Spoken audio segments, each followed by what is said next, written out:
Hola a todos. Hoy es domingo, 16 de agosto de 2026, y nuestro querido amigo, nuestro hermano, nuestro maestro, Ray McGovern, está aquí con nosotros. Bienvenido de nuevo, Ray.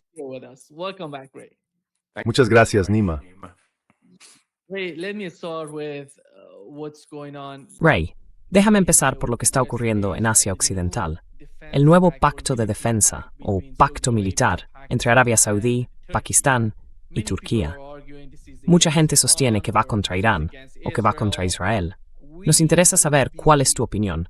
¿Qué interpretación haces de este nuevo pacto militar entre estos países?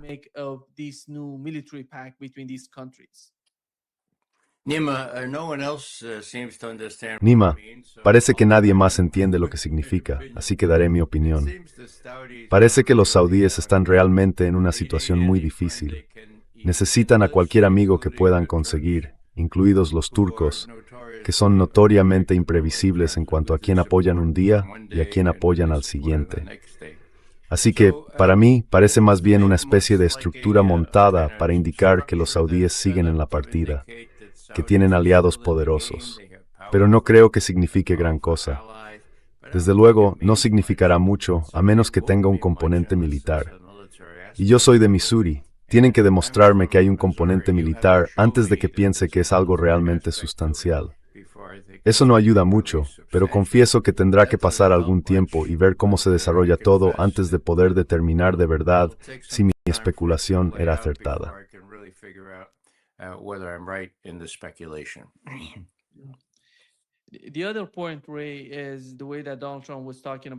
La otra cuestión, Ray, es la forma en que Donald Trump habló ayer del Estrecho de Hormuz. Dijo que el Estrecho de Hormuz forma parte de Estados Unidos y que él va a controlar el Estrecho de Hormuz cuando termine esta guerra. Y esto tuvo, diría yo, enormes repercusiones dentro de Irán. ¿Qué interpretación haces de lo que está ocurriendo ahora mismo entre Irán y Estados Unidos?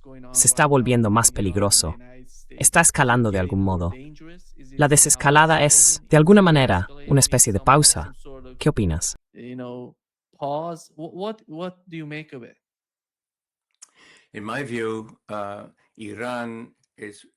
En mi opinión, Irán está avanzando a un ritmo mesurado. Dicho esto, ya no esperan para responder a tal o cual ataque estadounidense o israelí. Se han anticipado algunos ataques, basta ver lo que han hecho a nuestras bases aéreas en Jordania. Así que la palabra clave aquí es mesurado, deliberado, con un plan estratégico. Ahora bien, en el otro extremo del espectro está Donald Trump, que es justo lo contrario. No tenían ningún plan. Netanyahu y sus sofisticados informadores del Mossad los arrastraron a esto. Él no sabía qué hacer. Y lo peor de todo, y ojalá pudiera reírme de ello, ya no puedo reírme. Quiero decir, Estados Unidos va a convertir Hormuz en parte del territorio estadounidense. Que diga cosas así, que se pase 15 minutos en una rueda de prensa importante hablando de lo que le ocurrió al estanque reflectante y que esté presentando demandas para poder construir una ampliación de la Casa Blanca.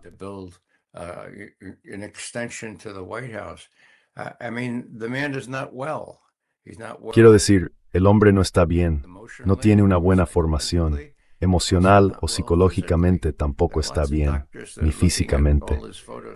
Ahora hay muchos médicos analizando todas sus fotos y diciendo, bueno, ¿por qué fue al hospital antes de que realmente le tocara la revisión anual? Así que en resumen, para alguien como el líder supremo, sus principales lugartenientes, Rusia o China, por el amor de Dios, dado que es impredecible por definición, no le hagan frente de una manera que pueda. Quiero decir, él sí tiene acceso a los códigos nucleares, ¿verdad? Y no cuenta con un grupo de generales aduladores que ni siquiera dirían, de acuerdo, si usted lo dice. Por eso creo que se da tanta importancia a cómo han ido avanzando los rusos en Ucrania, especialmente, pero también con respecto a Irán.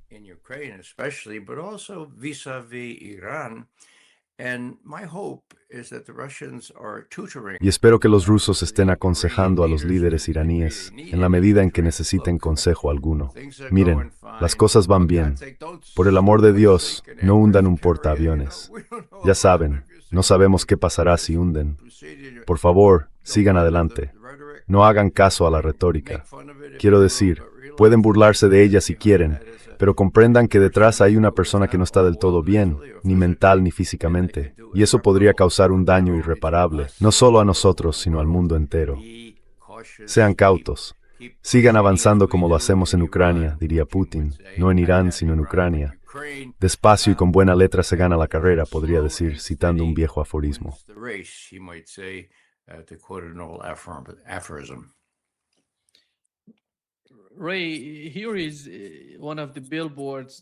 Ray, esta es una de las vallas publicitarias que Benjamin Netanyahu está utilizando en Israel. Básicamente, habla de todos ellos juntos, el nuevo líder supremo de Irán, Erdogan, el secretario general de Hezbollah, el jeque Naim Qassem, y Zohran Mamdani, el alcalde de Nueva York. La valla dice, quieren que Netanyahu pierda, no dejéis que ganen. Así que, básicamente, están agrupando a todas estas personas. Y no sé cómo se puede hacer eso. Quiero decir, yo no puedo poner a Erdogan junto al líder de Irán, y mucho menos a Zohran Mamdani junto a ellos. Pero así es como Israel ve el conflicto. Tenemos que entenderlo. Nosotros entendemos el conflicto de una manera, pero tenemos que ponernos en su lugar y verlo como ellos lo ven. Ven al enemigo. Y el enemigo está creciendo, Ray, a medida que pasa el tiempo. Los enemigos de Israel no dejan de expandirse y de hacerse más poderosos. Y creo que la pregunta para Estados Unidos es, ¿cómo van a abordar estas cuestiones?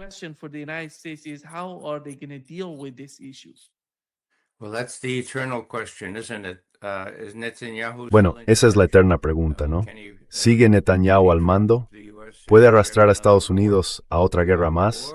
¿O su ascendiente, su popularidad, por así decirlo, en Estados Unidos, también ante el presidente y el vicepresidente, está disminuyendo? En cuanto a los israelíes, no parece que vean esto como propaganda. Como señalas, esa enorme valla publicitaria o lo que sea, se cree en ese mensaje. El mundo está contra ellos, ¿de acuerdo? Desde el 7 de octubre de hace un par de años, sienten que el mundo se les viene encima. Así que de nuevo tenemos una situación en la que perciben peligro, ¿verdad?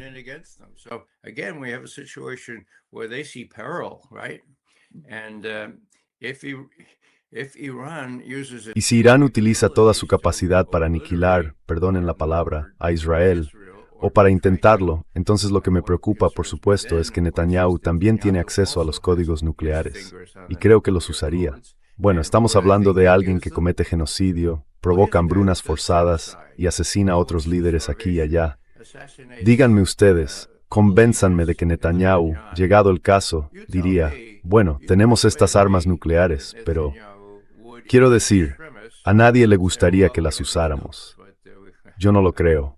Creo que hay más probabilidades de que las use que de que no las use, consulte o no con los sectores más duros de Estados Unidos. Normalmente, como saben, los israelíes prefieren pedir perdón después de actuar antes que pedir permiso antes de actuar.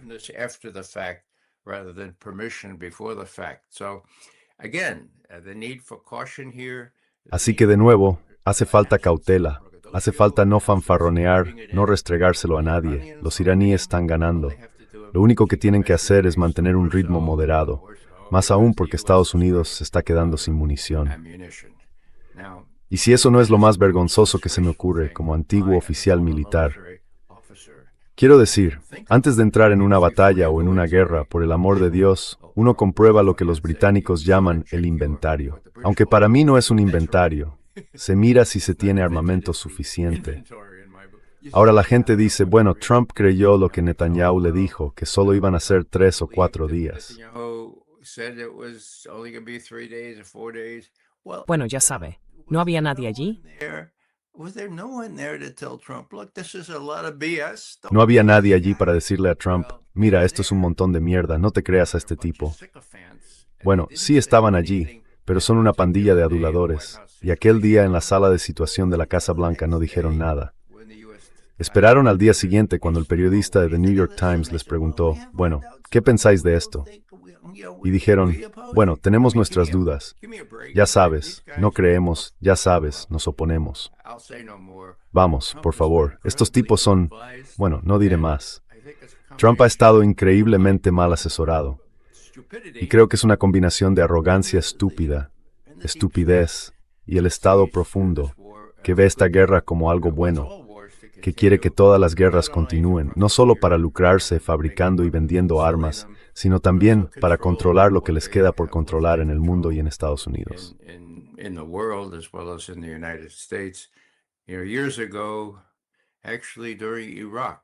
Hace años, en realidad, durante la guerra de Irak, se me hizo evidente que sí, que existía un estado profundo. Y hablé con mis antiguos colegas de la CIA. Esto se remonta a los años 90, ¿de acuerdo? Y se les quedaba la mirada perdida. Hablamos de los analistas, ¿de acuerdo? No es el estado profundo, decían. Claro, Ray, claro, hay un estado profundo. Sí, vale. Ya saben, teóricos de la conspiración. Bueno, ahora hay muchos indicios de que Trump no está completamente al mando. Eso me preocupa. Pero yo no soy Putin, no soy Xi, no soy el líder supremo. Estoy seguro, espero que ellos estén igual de preocupados o mucho más preocupados que yo. Por eso aplaudo este enfoque gradualista. No ataquen una base de la OTAN, por el amor de Dios. ¿Quién sabe? Ya saben, invocarían Letonia o Estonia el artículo 5 de la Carta de la OTAN. Dirían, un ataque contra entonces. Would they say, oh, attack on one is attack on all? Do they attack us? So U.S. come in? I mean, ¿Nos atacan? Y entonces entra Estados Unidos. Quiero decir, estoy seguro de que Putin les ha preguntado a sus asesores, ¿qué probabilidades creéis que hay de que Trump esté a la altura de las circunstancias, caiga en la provocación y se involucre, quizá con armas nucleares? Y estoy seguro de que la respuesta es, Vladimir Vladimirovich, vamos, las probabilidades son de apenas un 10%. Vladimir Vladimirovich, eso es demasiado alto. Un 15%, un 10%. ¿Por qué querríamos arriesgarnos a eso? Bueno, hemos ganado. Estamos ganando en Ucrania, mientras Irán tiene prácticamente controlada la situación en Irán y en el Golfo, donde ha intimidado a los países del Golfo. Quiero decir, ¿quieres que asuma un 10% de posibilidades de qué? Lo psicológico. Vladimir, tú de ahí eres el jefe de la sección psicológica. ¿Qué crees que haría Putin? ¿Qué se haría Trump si atacase una gran base de fabricación de armamento, por ejemplo, en Alemania? arms manufacturing base, let's say in Germany. Huh? Okay, you hear that, folks? Vale, ¿lo oyen, amigos? No puede predecirlo. Así que el 15% es demasiado alto. Así lo veo yo. Creo que ya lo he dicho antes, pero al menos hay algo que decir a favor de la coherencia. Ahora bien, ¿descartaría el uso de un Oreshnik? No, ahora no. No ahora que están atacando a bañistas y a otras personas en lo profundo de Rusia. No va a cambiar el curso de la guerra. Putin cada vez que aborda este asunto dice, esto es lo principal, ¿de acuerdo? Sí, son pinchazos. De verdad que son un problema terrible para nosotros ahora mismo, pero no va a afectar al curso de la guerra. Y eso es cierto, por supuesto. Ahora, eso excluye la posibilidad de que diga, bueno, de acuerdo, este ha ido un poco demasiado lejos. Vamos a darles una lección. Les lanzaremos un Oreshnik. ¿Sabemos exactamente lo que puede hacer? We'll throw an Oreshnik at them. We know exactly what it can do. There'll be no radiation. We'll get deep down. No habrá radiación. Bajaremos muy profundo en ese túnel porque sabemos exactamente cómo hacerlo. Ya lo hemos hecho 3 veces. Y la última vez creamos un cráter tan grande que enviamos nuestros propios drones allí abajo para medir la distancia y medir cuánto, hasta dónde había llegado el granito hacia abajo. Así que sabemos exactamente qué ocurrirá y sabemos exactamente dónde caerán estas cosas, 6 o 9 de ellas. Así que sí, haremos una de esas cosas solo para demostrar que podemos hacerlo. Pero no vamos a hacerlo contra la OTAN, contra un miembro de la OTAN. Kiev, quizá Kharkov, uno de esos lugares principales. Sería una demostración que en cierto modo apaciguaría a los sectores duros de Moscú y mostraría que estamos en esto y que la guerra es entre Ucrania y sus apoyos europeos y nosotros.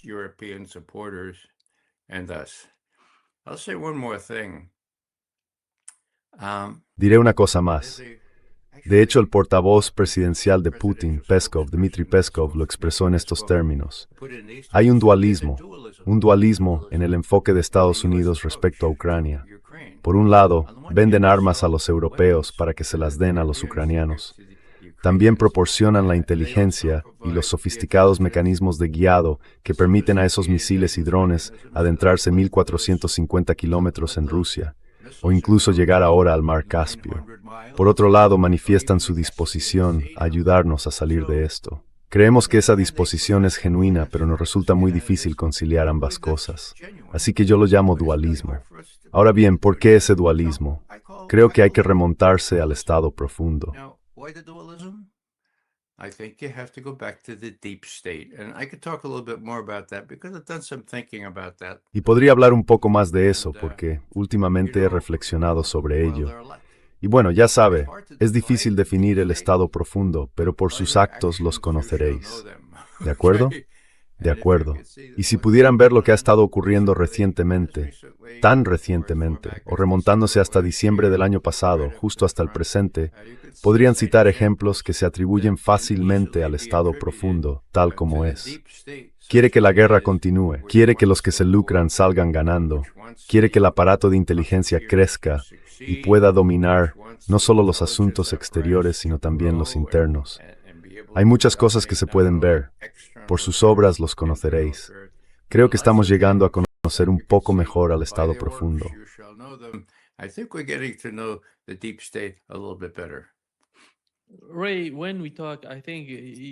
Ray, cuando hablamos, creo que tu planteamiento es tan importante que, en lugar de centrarnos en Joe Biden o Donald Trump, sería mejor hablar del estado profundo, que no cambia. No es demócrata, no es republicano. Es algo que va más allá de estos dos partidos. Ellos controlan el poder.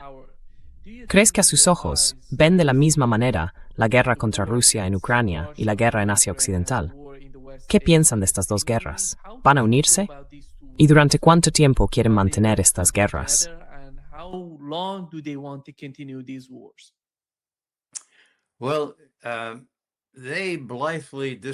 Bueno, descartan alegremente cualquier posibilidad de que se puedan usar armas nucleares. Viven en su propio mundo, están acostumbrados a controlarlo todo.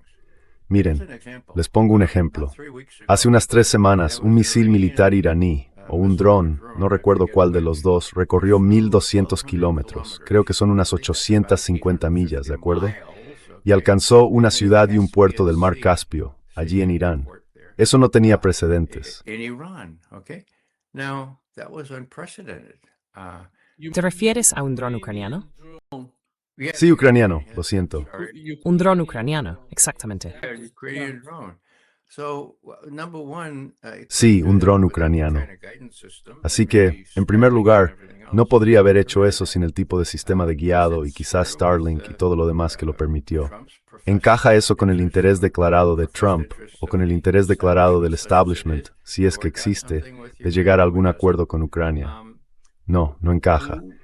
¿Quién les dio a los ucranianos la idea de hacer esto? Bien, esto fue una escalada de verdad. Ahora, me parece muy posible que nunca se informara a Trump de esto, que el Estado profundo tuviera una especie de mecanismo para decir, ¿por qué no probáis esto, Ucrania? Puede ser divertido, ya sabes, y atacar con un dron ucraniano. ¿Fue un dron o un misil? Creo que fue un dron, ¿lo recuerdas? Sí, fue en Irán. Bueno, pues alcanzó el puerto allí en el Mar Caspio. No estaba lejos de la desembocadura del río Volga, por el amor de Dios. Esto es una escalada. Entonces, ¿qué pasó? Pues que de repente los rusos golpearon muy duro a los ucranianos. Y los ucranianos se disculparon, no vamos a hacerlo más. O ya saben, lo juramos por nuestra vida. Lo que quiero decir es que el aparato intervino con toda contundencia. Creo que quizá fue Lavrov quien les echó una buena bronca. A ver, más vale que de hacer eso. Y al día siguiente, Zelensky se disculpa ante Irán y dice, no vamos a hacerlo más.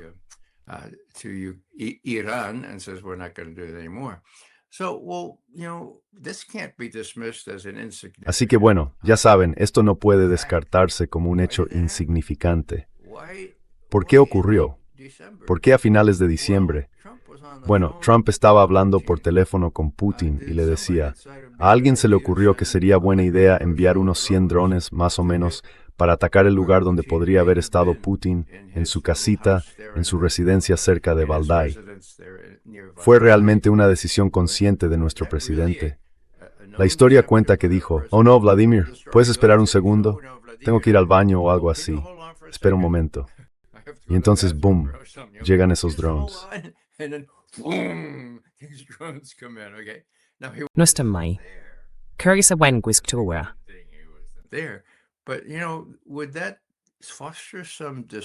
Pero ¿no crees que eso podría generar cierta desconfianza entre los rusos? Estamos hablando con el presidente. O él sabía esto o no lo sabía. Nosotros creemos que no lo sabía. Yo creo que no lo sabía. ¿Y qué implica eso respecto a si el presidente está al mando? Te pondré otro ejemplo. De donde yo vengo, el Bronx, aquí en Nueva York, decimos por ejemplo, ¿vale? Te voy a poner un ejemplo. Hace unos 10 días hubo una audiencia muy importante en el Congreso, una audiencia de supervisión sobre la COVID-19, ¿vale? Y está muy claro que el denunciante de la CIA está revelando que el Dr. Fauci y el establishment, personificado por la entonces directora de Inteligencia Nacional, Avril Haines, encubrieron el hecho de que ese virus se escapó de un laboratorio financiado y en el que se financiaron y autorizaron investigaciones de ganancia de función establecidas por Fauci.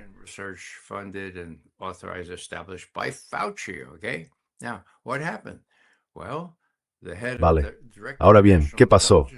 Pues que recurrieron a la directora de Inteligencia Nacional para encubrirlo todo y decir, al Congreso se le escapa.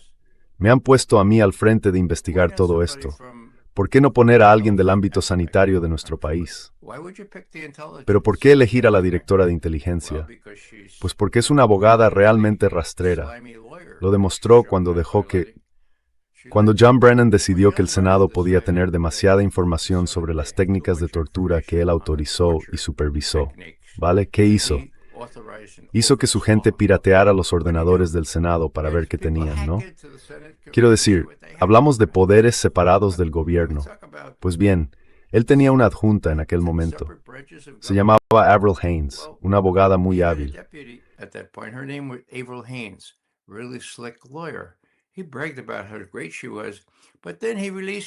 Presumió de lo estupenda que era, pero luego la destinó al Consejo de Seguridad Nacional, donde podía hacer cosas propias de una abogada, ya fuera de la CIA.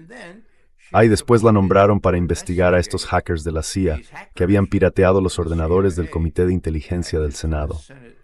¿Y saben qué? Que solo fue un gran error. Nadie rinde cuentas. Es una pena, ya saben, pero pasó. Así que era una experta en encubrir asuntos. ¿Por qué no darle el puesto? ¿Por qué no darle el mandato de investigar la COVID-19? Por fin el Congreso, en 2023, dijo, miren, no queremos oír toda esta palabrería sin sentido. Usted, Avril Haines, haga un memorando y díganos qué piensa realmente la comunidad de inteligencia sobre todo esto y qué opinan los científicos.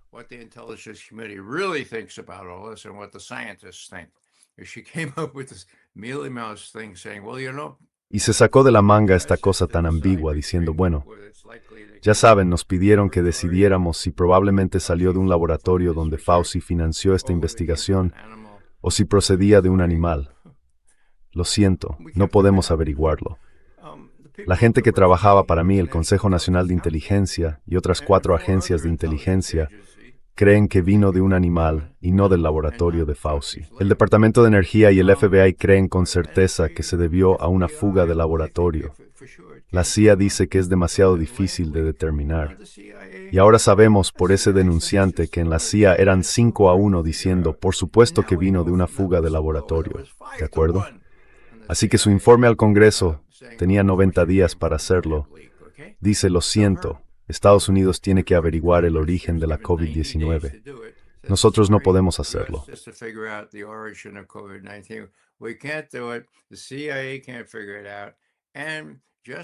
La CIA no logra entenderlo. Y solo mi gente del Consejo Nacional de Inteligencia y otras 4 agencias sin identificar, coinciden en lo del asunto animal. ¿A qué agencias podrían ser esas? Me imagino que dado que la comunidad de inteligencia suma 18 ahora, probablemente una de ellas fuera la Guardia Costera, quizá el Departamento del Tesoro o el Departamento de Estado, ya saben, quizá el Departamento Aéreo Militar. Quiero decir, vamos, sin ninguna experiencia en este tipo de cosas, pero dispuestas a contarse entre los elegidos, por así decirlo, sin identificar. Así que ya saben, decir que esta mujer, Avril Haines, es corrupta, es como decir que el Titanic se mojó un poquito, ¿eh? Titanic got a little damp. Huh? Yeah. Ray, for the case of Sí, Ray. En el caso de Estados Unidos e Irán, ¿crees que parece que la administración Trump está llegando a algún tipo de conclusión? ¿Que van a ejercer presión económica sobre Irán, llevarlo a la bancarrota o mantener el bloqueo?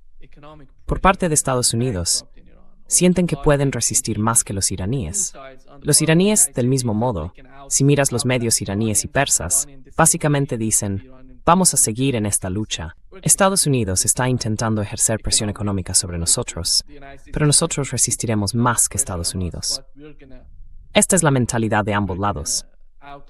Dos partes que de algún modo están luchando entre sí. two sides, somehow fighting each other, and we still have some people in the inner Y todavía circle hay of algunas Donald personas Trump del about círculo cercano de escalation, Donald maybe Trump, invasion hablando de una escalada, from the quizá de una western invasión de part, Irán southern por part la of parte Iran. occidental, por la And parte sur de Irán. what En su is, opinión, in your ¿cuál es el opinion, objetivo what is the final? end ¿Qué game? quieren What obtener de they este want conflicto? out of this Si esa es la conflict? If estrategia, that's the en la strategy, mayoría de los casos podrían they can negociar, basically hablar negotiate o or encontrar talk or algún find tipo de some sort of solución political política. solution for that. Pero a mí me parece que va But más it allá. seems to me Es to algo be que beyond viene de that. It's Israel. something that comes from Israel no está Israel. satisfecho Israel con is el not resultado actual de la satisfied with the guerra, del current, conflicto.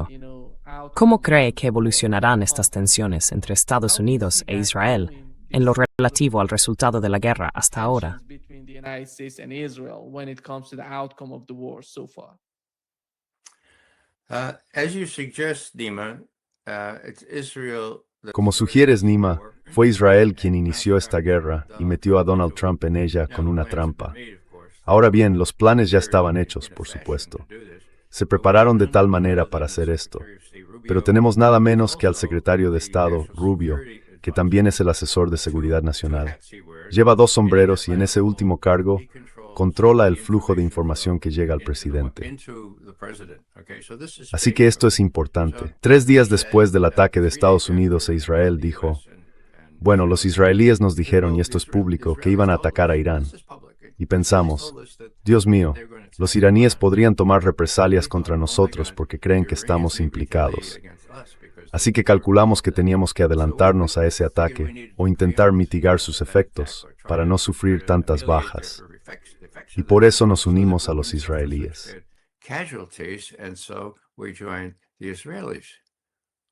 ¿O no es así? Quiero decir, lo dice claramente. Los israelíes nos obligaron a hacerlo.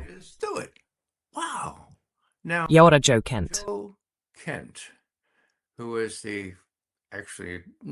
Quien en realidad era el número 2 en la estructura nacional de inteligencia como jefe del Centro Antiterrorista.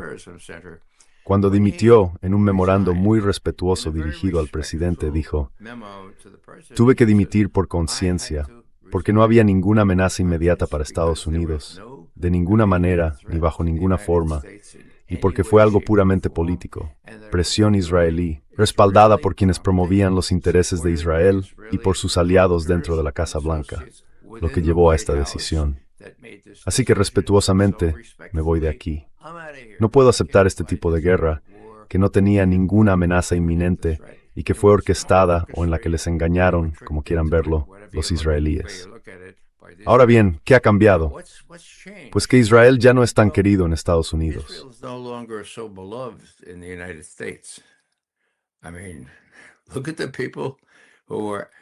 Quiero decir, miren a la gente que está haciendo campaña con una plataforma abiertamente contraria a la agresión israelí.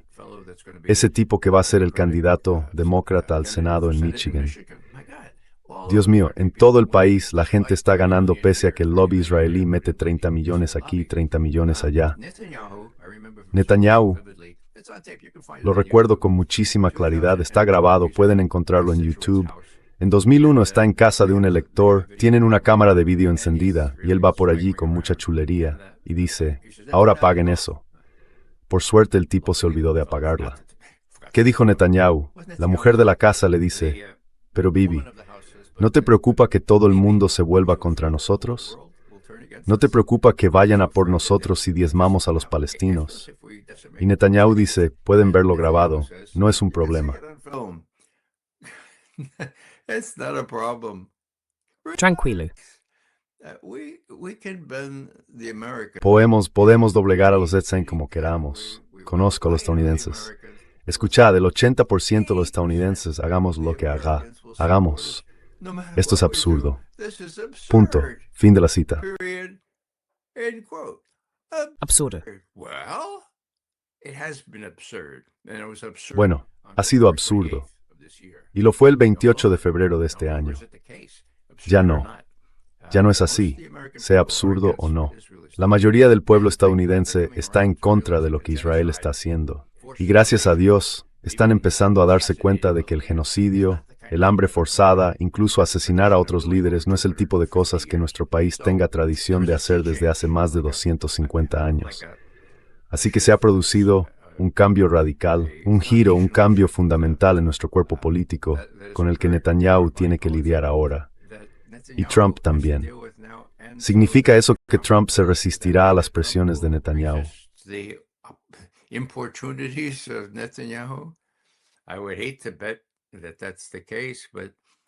Me disgustaría apostar a que ese sea el caso, pero cada vez es más una apuesta al 50% en ese sentido.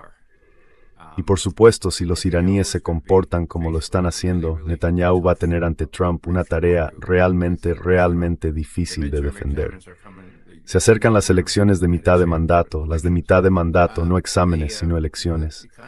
La economía y el mundo se han venido abajo, tiene que arreglar eso.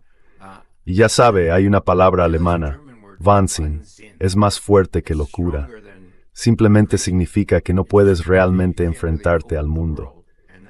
Y eso es lo que veo en nuestro líder supremo, si se quiere, en Trump, cuando dijo ayer que vamos a convertir el estrecho de Hormuz en territorio estadounidense.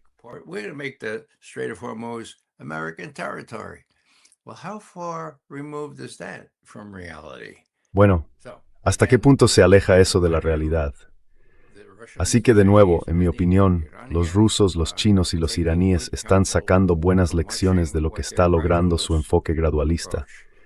Rusia y Ucrania pueden decirle al líder supremo y a los demás: mirad, podríamos haber ido más rápido en Ucrania, pero ya sabéis, una cosa era que no teníamos suficiente munición, no teníamos suficientes misiles en aquel momento, y nuestra defensa contra los drones iraníes no era tan buena.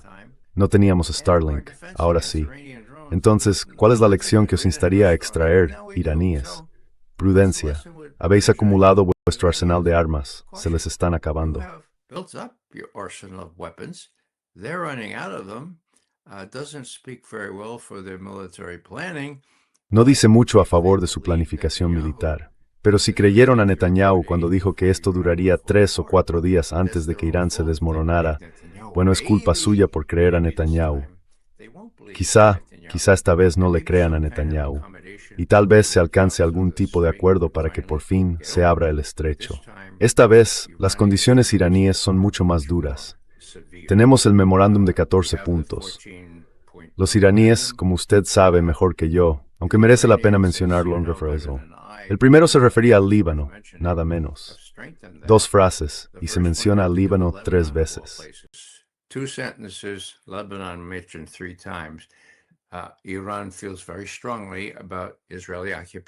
Irán siente una gran preocupación por la ocupación israelí del Líbano.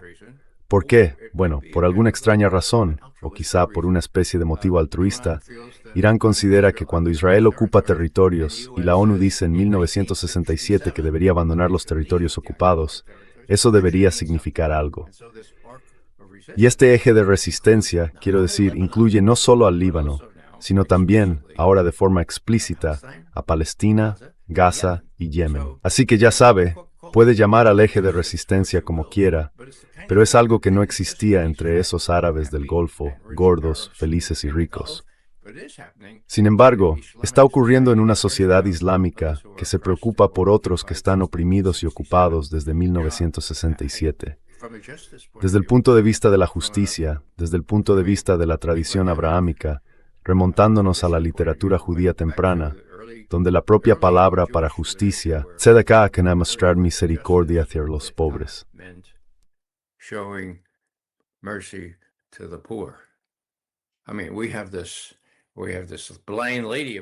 Tenemos a esta señora ciega, nada menos, así que no puede inclinar la balanza.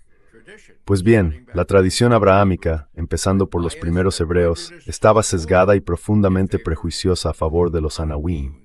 Los llamaban los pobres, odiados y despreciados. Bueno, ¿a quién le importan ellos? Yo te diré a quién. A Hamás. Oye, ¿por qué Hamás ganó tan holgadamente hace varios años cuando celebraron aquellas elecciones en Gaza? Pues porque cuidan de los pobres. Quiero decir, sí, luchan.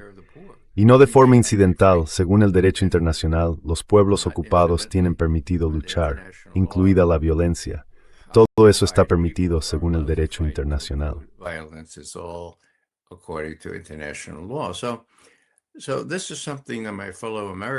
Así que esto es algo que mis compatriotas estadounidenses probablemente creen que es una especie de idea extraña de McGovern, que aprendió demasiado sobre la Biblia. El Islam es igual. Hay que mostrar misericordia con los pobres, ¿verdad? Yo soy católico. La gran cuestión de la que hablamos es la opción preferencial por los pobres. Bueno, suena muy sofisticado, ¿verdad?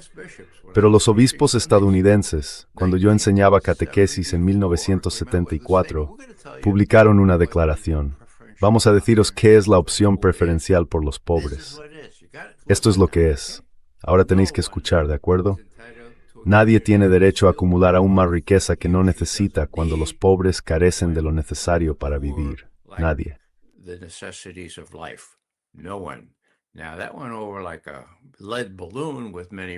Eso cayó como un globo de plomo entre muchos católicos ricos y otras personas. Pero creo que es fiel a la Biblia. Y por eso admiro a Irán en cierto sentido por plantar cara a gente ante la que podrían simplemente, como sus países del Golfo, ¿no? Decir, bueno, ya nos ocuparemos de los palestinos más adelante. Líbano no entra en nuestros cálculos. Haremos un acuerdo con Trump y luego ya veremos. Eso no es lo que están haciendo, y los admiro por ello. Solo espero que sean lo bastante cautos y prudentes como para no empujar a Trump en una dirección en la que pueda pensar que tiene que tomar represalias a lo grande, todavía más de lo que ya lo ha hecho, si los iraníes, los yemeníes, Ansar Allah o cualquier otro hundieran un buque naval estadounidense. Dios, no puedo predecir cómo reaccionaría Trump. Así que solo diría que espero que eso no ocurra.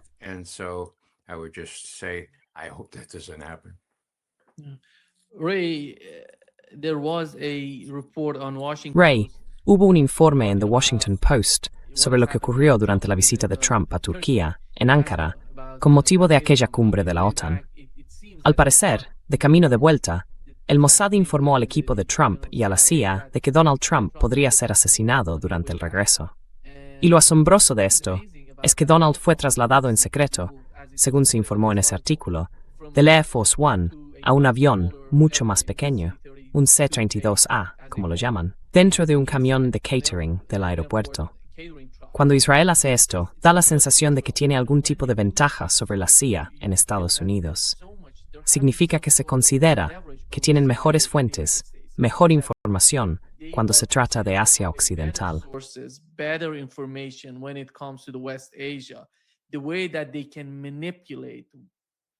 La forma en que pueden manipular, hasta el punto que quieran y como quieran, a Estados Unidos y a la administración Trump. ¿Cómo ve este tipo de comunicación entre las dos partes, que fue una catástrofe con esta guerra contra Irán? Porque fue todo el Mossad yendo a Estados Unidos, convenciendo a Donald Trump. Esto va a ser grande y hermoso para usted.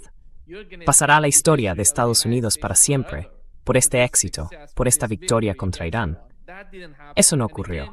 Y, de nuevo, vemos que reciben más información del Mossad y creen que les están diciendo la verdad. ¿Cómo es la comunicación? ¿Cuál es la relación entre ambos, el Mossad y la CIA? Y Ray, ¿qué importancia tiene eso en este momento concreto, cuando sabemos cómo el Mossad persigue sus propios objetivos mediante este tipo de manipulaciones?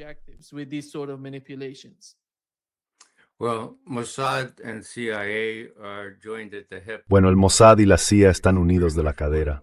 Prácticamente son una sola organización. Y si se aprueba este proyecto de ley, la Ley de Autorización de Defensa Nacional será aún peor, porque incluso nuestro gasto en defensa y nuestra producción industrial de armas quedarán vinculados a los israelíes de una manera orgánica. Esperemos que eso no ocurra. En cuanto a este incidente, ya he estado antes en situaciones de este tipo, viendo cómo sucede. Y cuando Israel de global Mosawirtisis en Sasia, y esto Garen Betrov Tek Grang. Tel Aviv or Jerusalem. The CIA looks at it, and in this case, of course, La CIA lo analiza y en este caso, claro, dice, le daremos poca credibilidad. Quiero decir, estos son tonterías. Ya sabes, son los israelíes con sus propias artimañas. Eso es lo que pensamos. El servicio secreto está incluido en la distribución de este cable, ¿verdad? Y el servicio secreto, por supuesto, no puede ni siquiera permitirse una probabilidad del 1% de que los israelíes estén diciendo la verdad. Ese era más o menos el porcentaje que les dábamos a los israelíes en aquella época. Vale, 1%. ¿1%? Demasiado. Y entonces dicen, ahora, señor presidente, tenemos un plan. Somos tipos muy ingeniosos. Y ya sabe, hemos vaciado por dentro una de esas pequeñas escalerillas que suben al avión.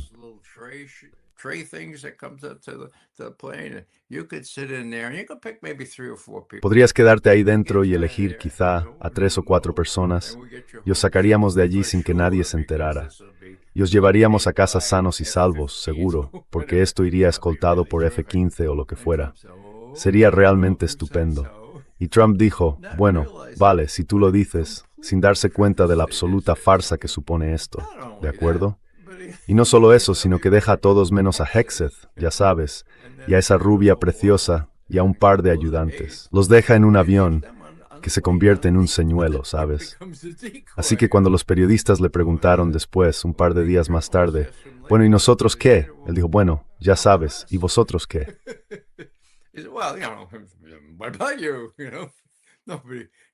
No importa nadie salvo yo, Pete, la rubia y un par de personas más. Quiero decir, estoy seguro de que los israelíes estarán ahora echándose las manos a la cabeza y diciendo, Dios mío, lo hemos vuelto a hacer.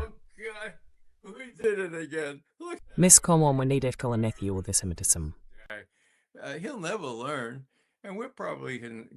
Nunca aprenderá, y probablemente podamos conseguir que haga lo que queremos que haga, ad saecula saeculorum, a perpetuidad, como se suele decir. Así que esta es una relación nociva, muy nociva, con Israel. Y cuando piensas en lo ocurrido hace 250 años, vaya, el presidente Washington, por supuesto, advirtió contra las alianzas comprometedoras, advirtió contra dejarse llevar por los intereses de otros países cuando no coinciden con los tuyos. Quiero decir, eso ahora se ve clarísimamente.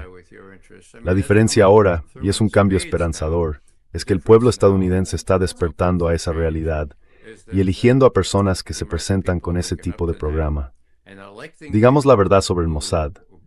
Me da igual que se destinen 30 millones a la campaña electoral de mi oponente.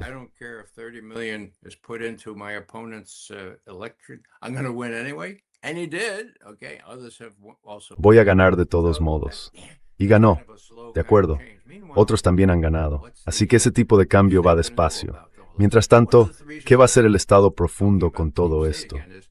Una de las razones por las que he vuelto a hablar del Estado profundo es que durante las audiencias sobre Fauci, hace solo 10 días, el comité de supervisión estaba fuera de sí. El senador Ron Johnson, por el amor de Dios, interrogando al denunciante de la CIA. Bueno, ¿quién tomó esa decisión? Bueno, vino de arriba. Bueno, ¿fue el Estado profundo?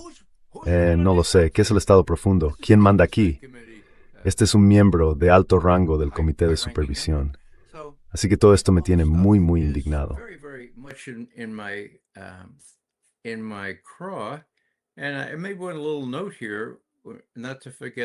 Y aquí me apunté una pequeña nota para no olvidar de, si ya lo he dicho, detenedme. A finales de diciembre, sí, ya lo dije, ese intento de asesinato del propio Putin en Valdai. ¿Sabéis quién hizo eso? Bueno, en realidad no importa tanto lo sospechoso que sea McGovern. Lo que importa es quién. ¿Puede Putin o su portavoz Peskov, que habla de la doble naturaleza de Estados Unidos? Bueno, ellos lo saben, y quizá mencione una prueba más de eso. No se le ha dado mucha importancia, pero en Anchorage, Putin estaba trabajando con una propuesta estadounidense. Nadie lo niega. Y la propuesta de Estados Unidos decía, de acuerdo, no vamos a insistir ni a intentar lograr un alto el fuego inmediato.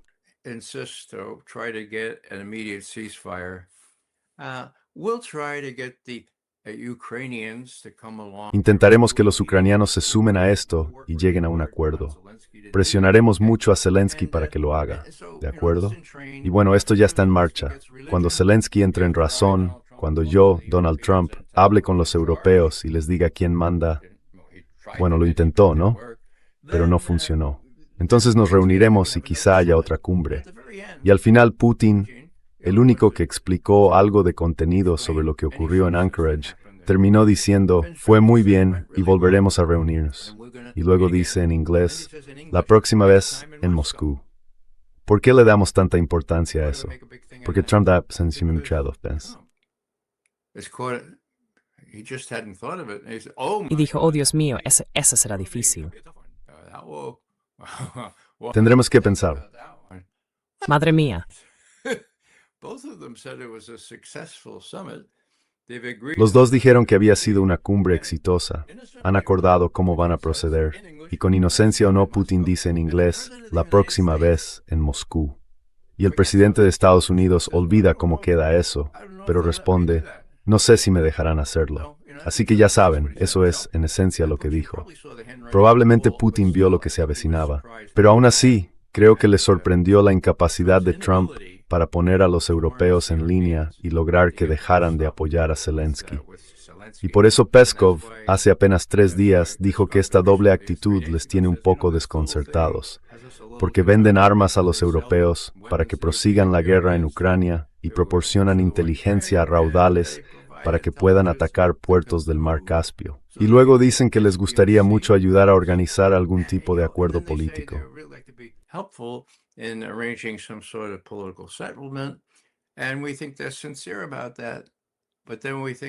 Y creemos que son sinceros al respecto, pero luego pensamos, bueno, es una especie de enfoque dual. Enfoque dual, creo, es una forma diplomática de decir que no podemos entender la maldita cosa, ¿sabe? Así que ese es realmente un ambiente muy volátil e incierto en el que tienen que trabajar. Y elogio a Putin por ser muy cauto. Ya sabe, la gente dice debería haber ido cada vez más rápido. Bueno, al parecer les preguntó a sus militares, ¿cuántos misiles tenemos? ¿A qué velocidad deberíamos ir? Y les llevó un par de años, y ahora los tienen. Ahora los tienen igual que los iraníes. Nima, ¿crees que es cierto lo que dijo recientemente, creo que esta semana, un general iraní? Que los iraníes están produciendo más misiles al día de los que lanzan. ¿Crees que podría ser así?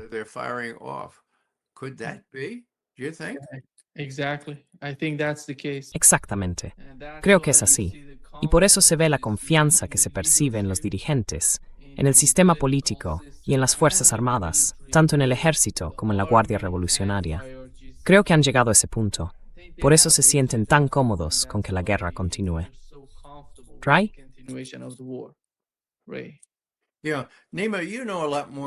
Sabes, Nima, tú sabes mucho más de esto. Voy a ponerte en un compromiso. ¿Qué crees que va a pasar en las próximas 2 semanas? Trump, en eso los dos estamos de acuerdo, es impredecible. Pero coincides conmigo en que a Irán le convendría actuar con mucha cautela y no hundir un portaaviones estadounidense.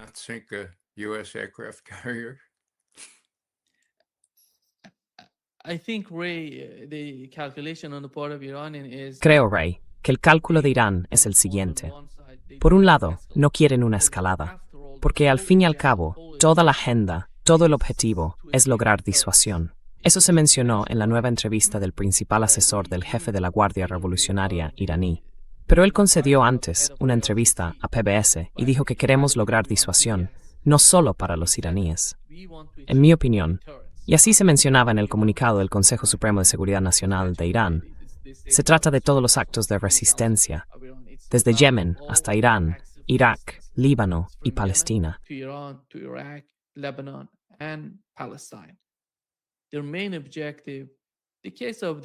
Su principal objetivo, el caso del Estrecho de Hormuz, es la única herramienta que tiene Irán para presionar a Estados Unidos y lograrlo. Y no van a renunciar a ella. ¿Qué significa eso? ¿Significa que van a escalar? No veo a Irán escalando la guerra, pero Irán está preparado. Si ven que Estados Unidos se está preparando para atacar a Irán, como hemos visto en Jordania, el ataque preventivo contra Jordania, si ven que van a atacar, han estado haciendo esto en el Kurdistán iraquí durante los últimos 2 o 3 días. Se están produciendo nuevos ataques allí.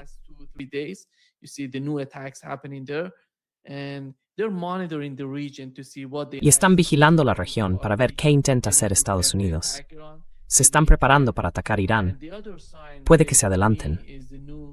Y la otra señal, Ray, para mí, es el nuevo jefe del Consejo Supremo de Seguridad Nacional de Irán, Mohsen Rezaei. Es un tipo ofensivo, no defensivo.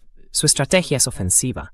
Eso significa que si considera que Estados Unidos se está preparando, va a apoyar un ataque preventivo contra Jordania, Kuwait o cualquier otro objetivo que sea. Y aún no estoy seguro respecto a Israel, pero sé que si ocurre algo en las inmediaciones, me refiero a los países del Consejo de Cooperación del Golfo, van a atacar el objetivo. Esta es mi interpretación de lo que está ocurriendo.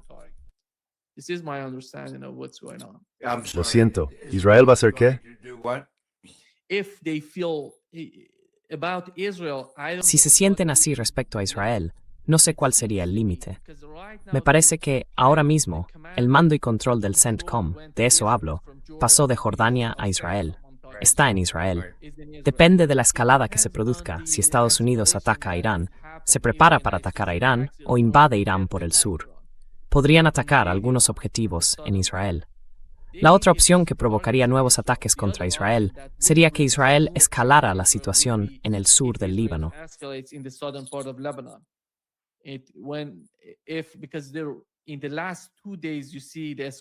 Porque en los 2 últimos días se ha visto una escalada en el sur del Líbano. Israel ha atacado algunos objetivos y trata de capturar la fortaleza o montaña de Al-Tahrir en el sur del Líbano, que es muy estratégica para Hezbollah. Si se producen estas escaladas, estos ciclos de escalada, Irán podría intervenir después de todo. Porque hemos oído que Irán dijo al gobierno sirio que si intenta hacer un solo movimiento contra el Líbano, van a atacar el palacio del presidente de Siria y también algunos objetivos estratégicos en Siria. Esta fue una advertencia que Irán envió a Siria a través del gobierno de Turquía. Ese es su cálculo. No temen una escalada y están preparados para ella.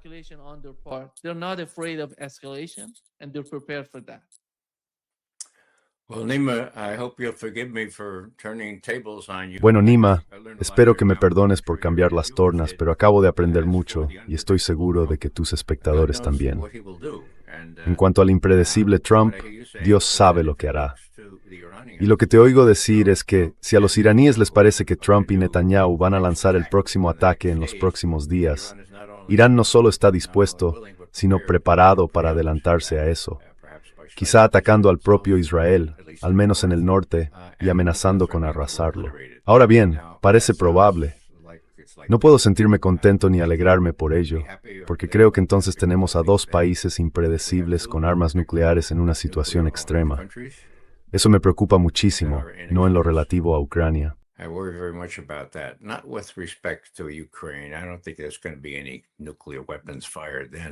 No creo que entonces se vaya a disparar ningún arma nuclear.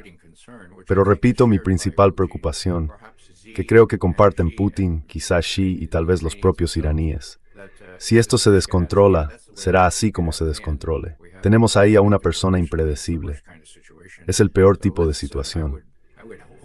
Así que espero y rezo para que esto no escale de forma importante, sino que continúe hasta que los efectos económicos del cierre del estrecho de Hormuz y de Bab el-Mandeb, ahora en el Mar Rojo, le lleguen a Trump desde mucha gente de distintos países, diciéndole, tienes que llegar a un acuerdo.